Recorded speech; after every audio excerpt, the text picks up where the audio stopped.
জীবনে সফল হতে গেলে তিনটা ব্যাপার মাথায় রাখবেন, এটা বলে বিশ্বাস করবো। তিনটা ব্যাপার ইনশাআল্লাহ, আপনি যে স্টেজের স্টুডেন্ট হন, আপনি যা চিন্তা করছেন আপনি সফল হবেন। এক নাম্বার, বাবা মার দোয়া নিবেন। মা যদি বেঁচে থাকে মায়ের পায়ের নিচে বসে থাকেন, কান্নাকাটি করেন। মারা অনেক সময় বয়স হয়ে যাওয়ার পর একটু উল্টাপাল্টা বলতে পারে, এটা মনে কিছু নেওয়া যাবে না। মা তো বলতে পারে, পায়ের ধরে তাকে মাপ চান, ক্ষমা চান, মায়ের দোয়া নেন, জীবন বদলে যাবে। কোথায় যাবেন আপনি চিন্তা করতে পারবেন না। বাবা বেঁচে থাকলে বাবার দোয়াটা নেন। দুই নাম্বার হচ্ছে অধ্যাবসায় লাগবে, অধ্যাবসায়টা লাগবে, এবং কিভাবে পড়তে হবে সেটা আমি বলেছি, সিস্টেমটা আমি বলেছি। নাম্বার 3, গোপন গুনাহ ছেড়ে দিতে হবে, গোপন ইবাদত করতে হবে। গোপন গুনায় যারা লিপ্ত, এই যে একটু আগে চমৎকার আলোচনা করেছে যে পর্নোগ্রাফি ইন্ডাস্ট্রি মুসলিম যুবকদেরকে ধ্বংস করার জন্য একটা হাতিয়ার। আজকে আমার কাছে হাজার হাজার পেশেন্ট ফোন দিয়ে কান্নাকাটি করে, স্যার কোনো উপায় পাচ্ছি না, কিভাবে কি চক্রে ঢুকে গিয়েছি, আজকে বের হতে পারছি না। অসহায় স্যার, আমি অসহায়, মনে হয় মরে যাই। এমনও চিন্তার বিকৃতি হয় যে তাদের এখন অপোজিট সেক্সের প্রতি আর আগ্রহ থাকে না, হোমোসেক্সুয়াল টেন্ডেন্সি চলে আসছে পর্নোগ্রাফি দেখে দেখে।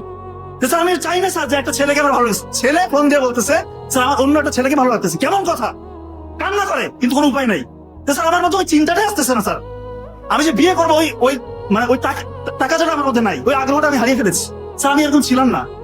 এই জন্য দয়া করে কেউ যদি এর আশেপাশে থাকেন, দূরে থাকেন ভাই, ধ্বংস হয়ে যাবে। এমন গোপন গুনাহ এটা, এমন ভয়ঙ্কর ভয়ঙ্কর রোগ আপনার হবে যেটা বংশে আপনার হয় নাই কারো, এবং এমন রোগ আল্লাহ মাফ করে হতে পারে যেটা কাউকে শেয়ারও করতে পারবেন না।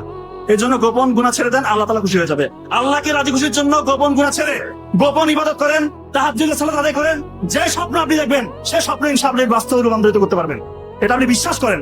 আমাদের ব্রেইনের একটা সিস্টেম আছে, আমরা জানিয়ে ভাবি, জানিয়ে চিন্তা করি, ব্রেইনের মধ্যে তখন রেটিকুলার অ্যাক্টিভেটিং সিস্টেম চালু হয়ে যায়, RAS বলে। জানিয়ে চিন্তা করবেন, জানিয়ে ভাববেন, ব্রেইন তখন আপনাকে ওইভাবে পরিচালিত করবে। আর আল্লাহর সাথে কানেকশন আপনার আছেই। তার মানে এখন যারা চিন্তা করছেন যে আমি বড় ডাক্তার হব বা ইঞ্জিনিয়ার হব, বড় সায়েন্টিস্ট হব, ইসলামের বড় দিনের দায়ী হব, আলেম হব, ইসলামকে নিয়ে চিন্তা করেন। 700 শতাব্দীর দিকে ইসলাম কোথায় ছিল? এমন বিস্তৃত সাম্রাজ্য তারা দখল করেছিল, ওই সময় পর্যন্ত কারো অধীনে এত বড় রাজ্য ছিল না। অত শুরু হয়েছিল কোথা থেকে? একটা সামান্য একটা গোত্র, একটা উপজাতি ছিল তারা। নবী করিম সাল্লাল্লাহু আলাইহি ওয়াসাল্লামের বদৌলতে তারা গোটা বিশ্ব দখল করেছিল।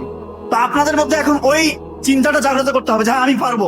শুধু ডাক্তার ইঞ্জিনিয়ার হলে হবে না, এমন কিছু করতে হবে ইসলামের কাজে যেন লাগে, ইসলামের জন্য নিজেকে ডেডিকেশন নিয়ে আসি নিজের মধ্যে, যে ইসলামের জন্য আমি কাজ করবো। গোপন ইবাদত করেন, আপনি যা চাচ্ছেন তাই পাবেন ইনশাআল্লাহ।